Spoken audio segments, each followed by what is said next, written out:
salut, je vous retrouve aujourd'hui pour une nouvelle vidéo. Déjà je tenais à m'excuser parce que vous n'avez pas eu de vidéo samedi, donc je sais pas si celle-là je vais vous la poster en plein milieu de la semaine. Je vous retrouve parce que j'ai reçu un petit colis que j'ai gagné à un concours.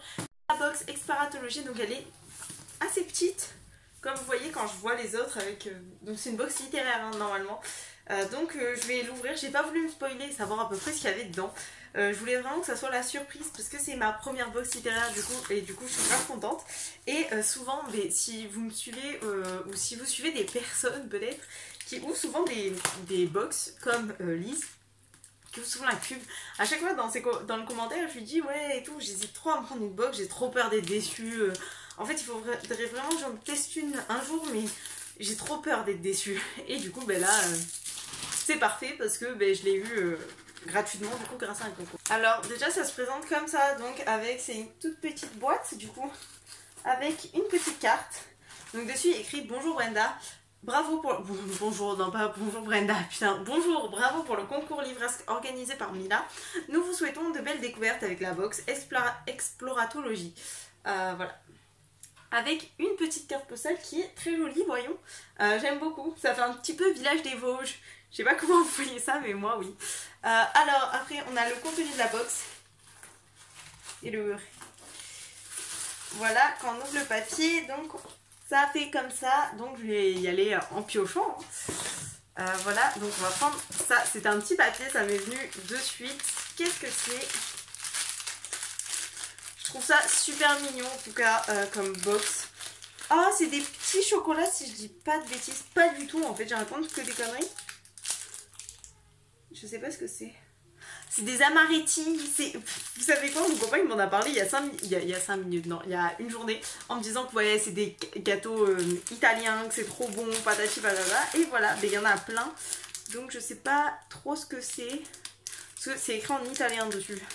Mais voilà, il y a plein de petits gâteaux. Donc je vais garder ça pour mardi sûrement. Parce que je vais voir mon copain mardi. Donc voilà.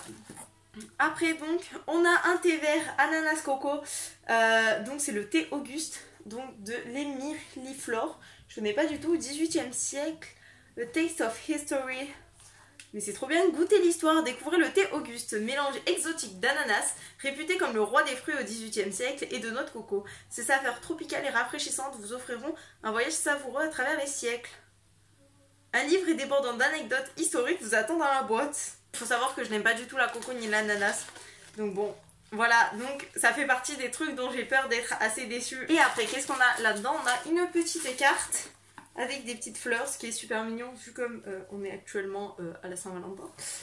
Voilà, je la trouve très mignonne. J'espère que vous allez voir. Juin 2020, hello.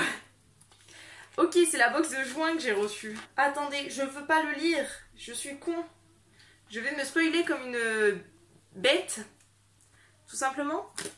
Alors on a un petit pochon, je ne sais pas à quoi ça sert, je crois que c'est un sac à thé. Alors ben voilà, on va aller dans le spoiler, justement comme je vous l'ai dit.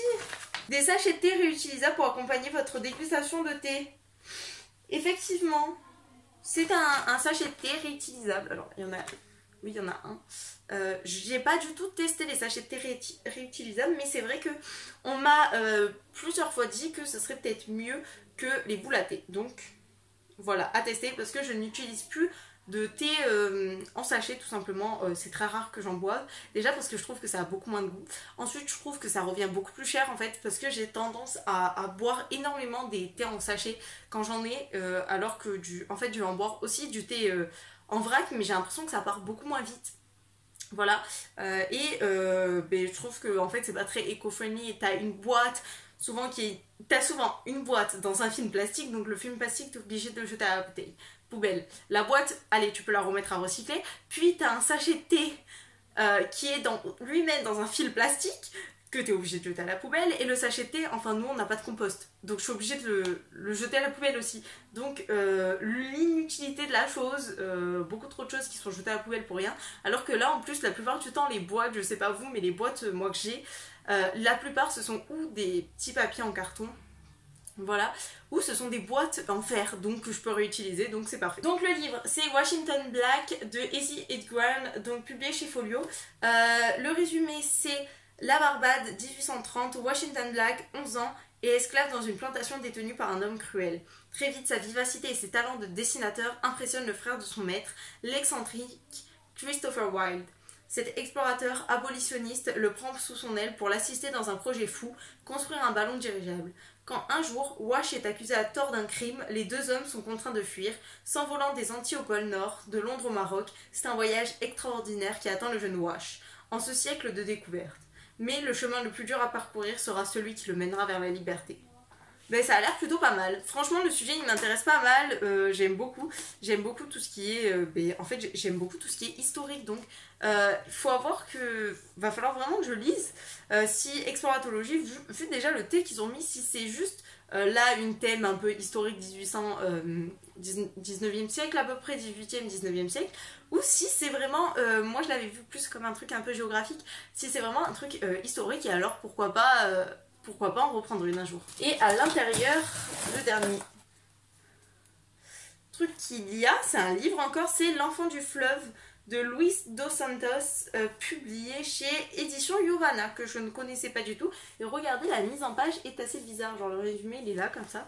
Et donc le résumé, c'est à 500 km au nord-ouest de Montevideo, dans un village bordé par le fleuve Uruguay, un jeune garçon cherche sa voie entre un père aussi admiré que violent et une mère dont la tendresse s'est dissoute dans un quotidien harassant.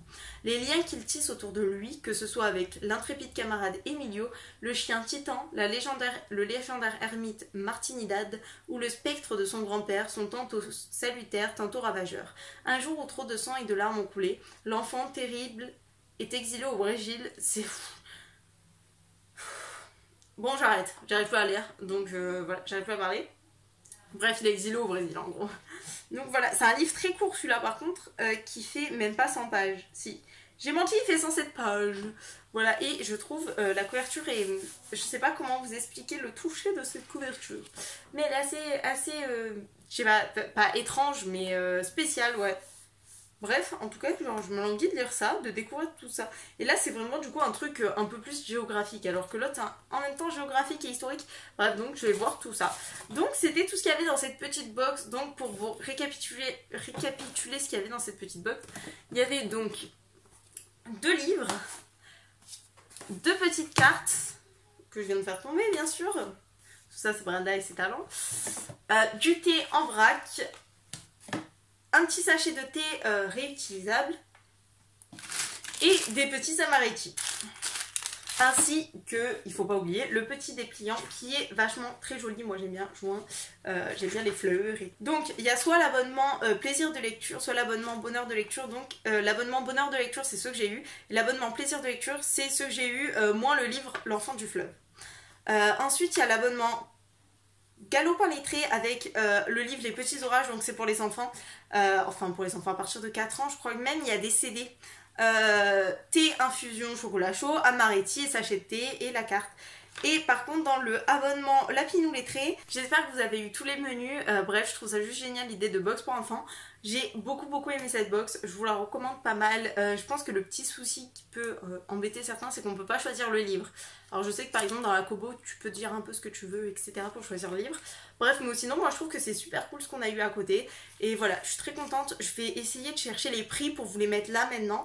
Bref, j'espère que ce petit unboxing vous a plu. Et est-ce que vous avez testé des box littéraires ou pas? Bref, à la prochaine, ciao.